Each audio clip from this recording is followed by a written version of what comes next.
गोजोननि नोगोर क'क्राझाराव मोनसेनि उनाव मोनसे मुगैथाव जाथाय। 13 बोसोर बैसोनि निखावरि नखरनि हिन्जावसाया जिनाहारिनि बोलि जानांदों।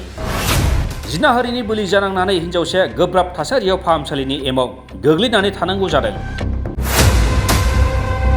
गोजोननि नोगोर क'क्राझाराव मोनसेनि उनाव मोनसे बायदिसिना जाथाय जानायजों लोगोसे क'क्राझार जिल्लायाव जिनाहारि खालामजानाय जाथायाबो बांबोनायखौ नुनो मोन्दों।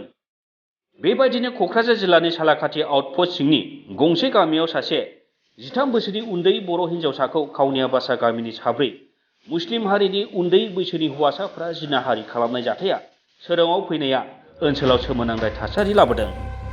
जाथाया जादोंमोन 2 दाननि सिगाङावनो, नाथाय जिनाहारि खालामजानाय उन्दै हिन्जावसाखौ जिनाहारि खालामग्राफ्रा जाथायनि सोमोन्दै न'नि सुबुंफोरनो फोरमायोब्ला जिउ फोजोबनायनि हुमखि होनायनि थाखाय बोलि जानांनाय हिन्जावसाया फोरमायाखैमोन।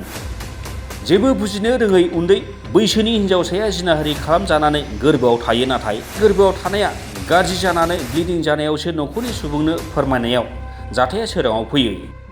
बेफोरबायदि समाज बेरेखा दाय गोनां जाथाय बांनाया थारैनो गोग्गो समाज दानायाव जिंगासिनांगौ खालामदों। जिनाहारि खालामग्रा दुथां आखुनि थाखायनो दिनै उन्दै बैसोनि जेबो बुजिरोङै निखावरि नखरनि हिन्जावसाया दुखु खस्थ' सहायनांनायजों लोगोसे गोब्राब थासारियाव क'क्राझारनि RNB सिभिल फाहामसालियाव फाहामथाय लानो गोनां जादों। बे जाथायनि सोमोन्दै चाइल्ड वेलफेयार कमिटिनि बारग' मासिगिरि मालथि रानी नार्जारी बिथाङा ओरैबायदि बुङो।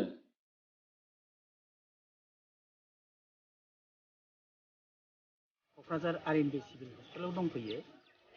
मैया सालाकाथिनिफ्राय बे हिन्जावसा गथ'खौ, सासे माइनर गथ'खौ, 13 बोसोर बैसोनि माइनर गथ'खौ 4 उदखारिफ्रा जिनाहारि खालामनाय केसाव लाबोनाया सिरियास अबस्थायाव हस्पिटालाव दङ। आं बेखौ नायनो फैदों। नायनानै ओरैबायदि दुखु मोनदों। गथ'आ जोबोद दुरबल, थै सोगासिनो दं दाबो। आरो बे जाथाया घटनाया दानि नङा, मास मोननै सिगांनि। न'नि मानसिया खोन्थानाय मथेब्ला आरो गथ'आ बुंनाय बायदिब्ला मास मोननै सिगांनि। मास मोननै सिगां बे गथ'खौ दुगैनो थांनायाव हाग्रायाव बोसोमनानै 4 लांसुनियाफ्रा बेखौ जिनाहारि खालामदों, गेंरेप खालामदों। बेयो दिननिफ्रायनो बे गथ'नि अबस्था मोजां नङा। बेयो प्रेगनेन्ट अबस्थायाव दंमोन, नाथाय गथ'आ बेखौ मिथियाखै। बिनि देहाया सानफा एफा नोरजिया जाबोनो हमनायाव गरिब एखेबारे गैयै न'खरनि बिमाया सानफ्रामबो फुंनिफ्रायनो खामला हाजिरा मावनानै जाग्रा। बिफायाबो बिदिनो। गथ'आ स्कुलाव फरायोमोन क्लास 6आव कारिगावआव, नाथाय थांनायनि खुनु बेबस्था गैयैखाय स्कुलावबो थांला होननानै बुंदों। दा बिनिफ्राय दाखालि मोनाबिलियाव हठात बे गथ'नि देहानिफ्राय ब्लिडिं जायो। ब्लिडिं जानायनि अबस्थायाव नुनानै माखासे जोंनि बिमाफ्रा, आइजोफ्रा हमनो हादों जे बे गथ'नि देहानिफ्राय मिसकेस जादों आरोखि। दा बे जानायनि खारनानो बे मुलिबो जायाखै, मुलिबो जानाङा, खारन गथ'नि देहाया जोबोद दुरबल। बेबायदि दुरबल आरो बैसो, गथ'आ 13 बोसोर बैसोनि गथ'आ, माने मेक्सिमाम गथ'आनो 90% गथ'आनो खुनु प्रेगनेन्सिखौ बिसोरो सैज' खालामनो हाया। बेवहायनो निस्सय मिसकेस जादों। दा मा खारनाव बिदि जाखो, बेवहायसो बे गथ'आ सोंनायाव खोन्थाना लादों। मानो होनोबा बे सिगांनिफ्रायनो खोन्थायै खारना, खोन्थानानै लायोबानो बेखौ माने जिउ फोजोबनायनि खोथा, बुथारनायनि खोथा, न'खरखौबो फोजोबनायनि खोथा होननानै सिगिनानै दोननायाव गथ'आ खोन्थानो हायाखै। दा बेनो दुखुनांथाव। दा आं लुबैगोन गथ'आ उसित बिसार मोननांगौ।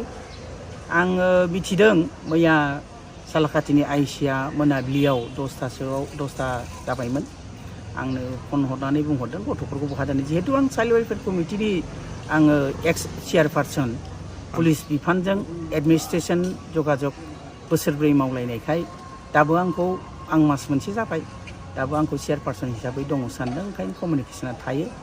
दा बिदि हिसाबै एकिउसफोरखौ दोननायनि थाखाय बेबस्था, जिहेतु एकिउसफ्राबो माइनर, ओंखायनो माइनर केसब्ला CWC नाव फैयो, ओंखायनो बिथांमोना सोंहरदोंमोन। नाथाय क'क्राझाराव एकिउसफोरखौ बिदि दोननो हानायनि खुनु बेबस्था गैयैखाय आं आइसिखौ माने डिनाय खालामहरदों, दोननो हानाय नङा आरो बेखौ गोजौजों रायज्लायनानै बेबस्थाखौ लादो होननानै बुंहरदों। आरो दिनैबो आंजों जगाजग खालामदोंमोन फुंनिफ्रायनो। आं बुंदों बे घटनाथ' माने जोबोद अन्याय घटना जाबाय, बेवहाय जोंनि गेजेराव माबाफोर इमोसन जानो हागौ।